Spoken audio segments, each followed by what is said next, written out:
But your real question was, how do we come up with ideas? Yeah, so let's say, for example, they've said, okay, yep, love the pre-ideas, so to speak. You come with like some foundational stuff and say, we love this, we think this will work really well with you guys. At that point, do you tend to find like a big idea? Do you tend to like work with a slogan, for example, or do you think, right, okay, this is what, do you have like a vision of like, here's what I imagine it to be like, and throw it around your team and they say other things? Or what tends to be, is there no such like approach like that, or is it just exactly like I've just described it, or how does it tend to work? It's all of the above, right, because sometimes the brief from the client will say something like, this is the strapline we're working with. What can you you need to make something that goes with this campaign. We've already come up with the campaign. Yep. Now you need to make the stuff to flesh it out.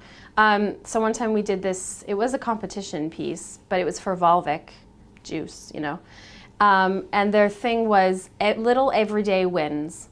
They had to be 15-second ads that flesh out the idea of little everyday wins.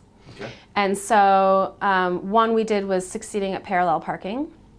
The other one we did was a dad who succeeded at doing a really intricate hairdo for his daughter for a party. And then the other one was guy goes to make a sandwich and there's a little tiny block of cheese left in the fridge, and he had to succeed at like actually covering the whole sandwich, and he like it was like a showdown with this little block of cheese. And they were all 15 seconds long, and they were all about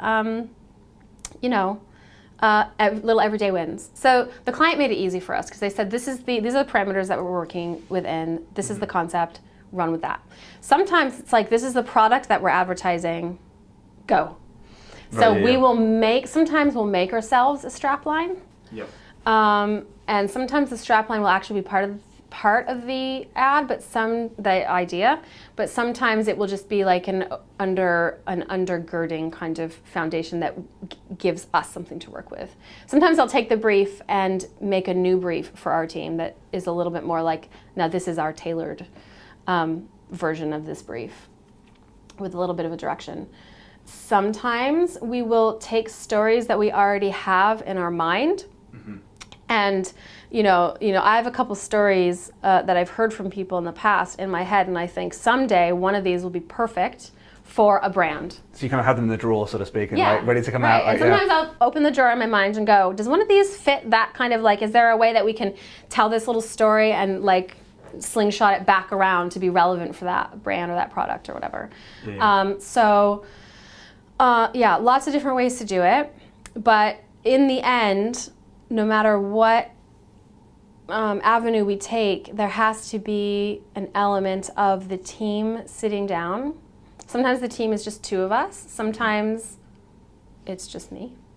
Sometimes it's my whole agency. Sometimes I'll pull all 10 of us into a lunchtime meeting and get everyone to ideate. Even if they're not necessarily ideas people and creative people, you bring them in as well. That's the best, because the ideas people think like we are, have our ways. And sometimes the best ideas I get are just from my kids. I'll go, what do you think about this? And they'll be like, tell me a story about Santa Claus or something. And I'm like, oh, that is actually completely relevant. That's so brilliant. So ask kids, I don't know. It's just so many different ways to come up with ideas. But yeah, in one way or another, at some point, we have to sit down and go, what are we doing? Yeah. That takes us on a journey of some techniques and some just free flow, and sometimes we have to reconvene, go, okay, go away, you do some research into this, you start thinking about that, we'll come back tomorrow.